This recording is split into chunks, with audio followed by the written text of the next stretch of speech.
30 Mile Point Lighthouse was erected in 1875 along Lake Ontario's shoreline near the mouth of Golden Hill Creek.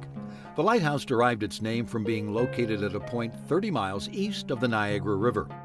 The site was selected to warn vessels of a treacherous sandbar and dangerous shoal where several vessels had been shipwrecked in the prior 2 centuries.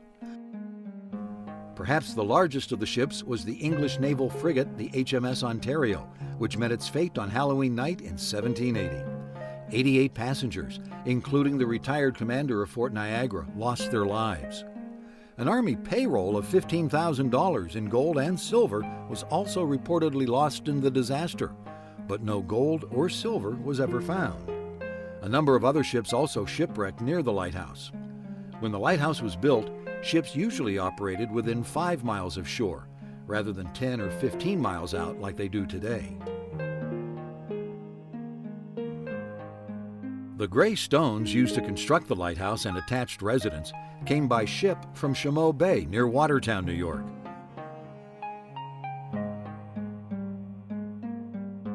"70 feet high with a circular steel stairway, the tower offers a panoramic view across the lake to Canada.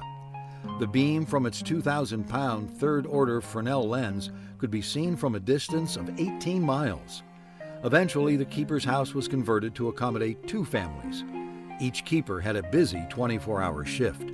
Life here was, when they built the lighthouse, it was built on farmers' fields. So the farmers were surrounding the area. So it was just basically 2 families that lived here. A main keeper was an assistant, and then used horses if they needed to. So it was very isolated here. In the morning, they would clean the lens, also bring up a 5-gallon container of fuel to the top of the tower. And then at night, they would be up there every 3 hours. And the tower itself was not lit, so it would be a dark journey up there. The light operated every year until the end of December or the first part of January, and then would start again after the ice melted in March or April. In 1935, the Coast Guard assumed ownership and maintained the light for several years. With the erosion of the sandbar, however, the need for the light had ended. On December 17, 1958, the light was decommissioned, the Fresnel lens removed, and the lighthouse doors closed. Today, the lighthouse is the property of New York State and is now part of Golden Hill State Park. The keeper's house has been extensively renovated and is open to the public. Most of the original buildings on the property still exist. The old horse stable and barn, constructed at the same time as the lighthouse, is now a garage. The lighthouse was isolated, and the horses and carriage provided the keeper with an important link to the outside world. In its day, the Foghorn building housed a generator that produced power for the tower light and house, along with a separate generator and 60-horsepower electric motor with compressor for the Foghorn.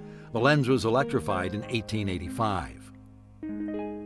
This building is the original outhouse. This building houses a well and pump. The keeper and his family would carry drinking water into the lighthouse in the years before the installation of electric pumps and water lines. This circular red building once stored the kerosene used to power the light. Nearby are campsites, picnic areas, and a marina with a boat launch.